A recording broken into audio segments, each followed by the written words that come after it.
I'm sort of what to talk about Nigeria.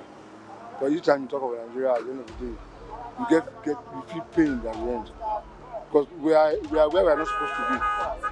Because like I always tell people over time, that two critical things is still not in place in Nigeria, and one of the major one is lack of structure. And our constitution is another problem. Our constitution is not helping the matter. Honestly, that's just the story. I don't want to talk further than that.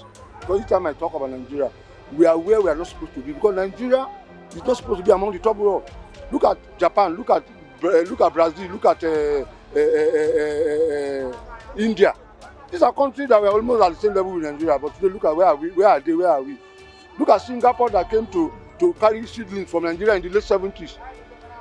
Nigeria gave, as at that time, Nigeria was the largest producer of oil and exporter. Now, Singapore has overtaken Nigeria. So what is the problem? We need to sit down and ask ourselves. It's not about you are from north, you are from south, you are from that. We need to have leaders that have vision, that can begin to put those structures in place. So what I would have to say is to tell the government to be more serious with their engineering infrastructure in the likes of fabrication, construction, and prototypes of machines and other mechanical devices useful for economic growth and defense, especially, and defense. The terrorists, they know we are not up to it, technical side wise. That's why they can challenge us with some ragtag infantries and still get away with it. If we are building our own machines, which will translate to employment, we will overwhelm them. And that's why everything is like this. Importation. Let me address the Goliaths that love importation. Importation will do us no good. Because for everything you import, you are paying for foreign labor. We must go back to the workshop. We must rebuild our engineering infrastructure to be able to produce prototypes that will in turn help us meet our economic needs. That's all. I remember during the NSAS protest, they came up and called the youths that are doing the protest hoodlums. But this is what they are trying to draw the attention of the people that they put there to govern them. But they call them hoodlums. If actually they are there for us, they should come down and listen to us. They were among us before they get there. They shouldn't see us as an enemy to them. And the reason why they are seeing us as enemy to them is because they knew what they are doing that is wrong. That is why. If not, if I have a good relationship with you before I traveled, I should be able to have, when I travel, even if I could not able to maintain communication with you, I should be able to have a free mind to come and meet you as I'm coming back, to be able to discuss with you again. But now, we that are together before they left, as they left, they see us to become their enemy. My problem is not they that are there. My problem is my fellow citizens. In fact, the economic is so critical now. There's no money in the country, no job. Everybody is finding the situation so difficult in life now. So we are just praying so that the government will do something reasonable to the masses.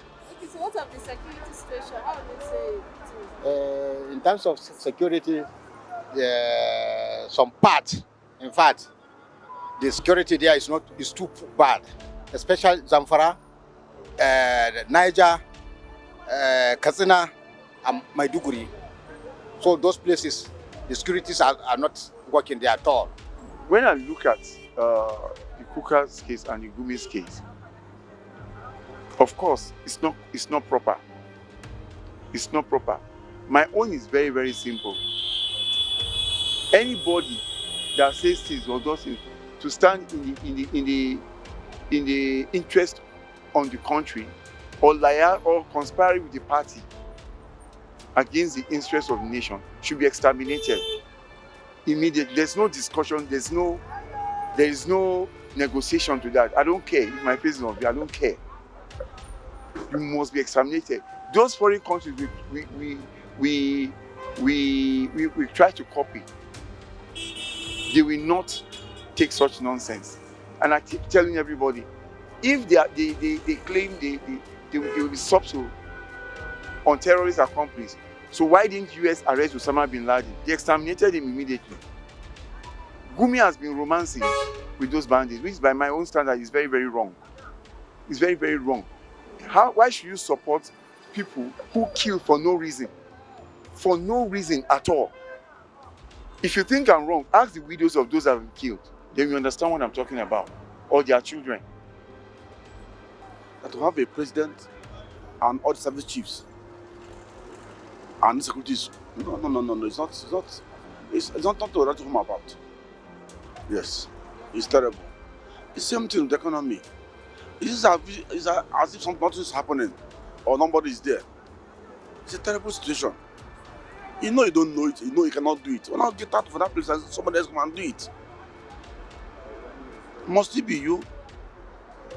8 years, 7 years now, nothing. 6 years now, nothing. People are suffering.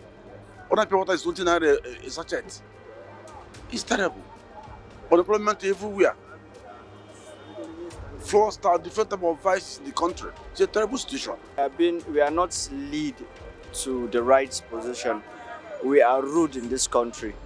So what I'm going to share here is I'm going to call on the youth, because we have the people that has been leading in 1999, they are still the one leading in this 2021, 2022. So we need to change the vision. We need to bring the youths to come on board.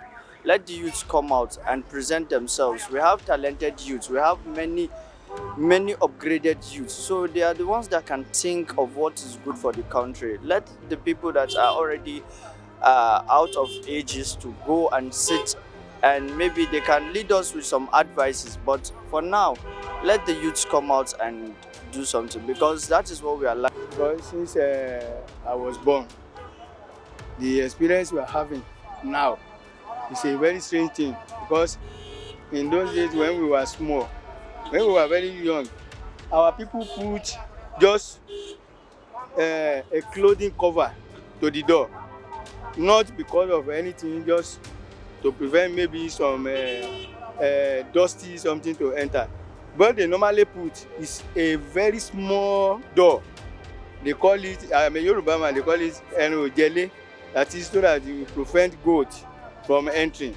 You understand? And people sleep in their house comfortably without fear of any hoodlum at all. But now, we are now imprisoning ourselves. Despite the fact that we are imprisoning ourselves, are we still secure? No security. No security in the country. So, and government have to do more.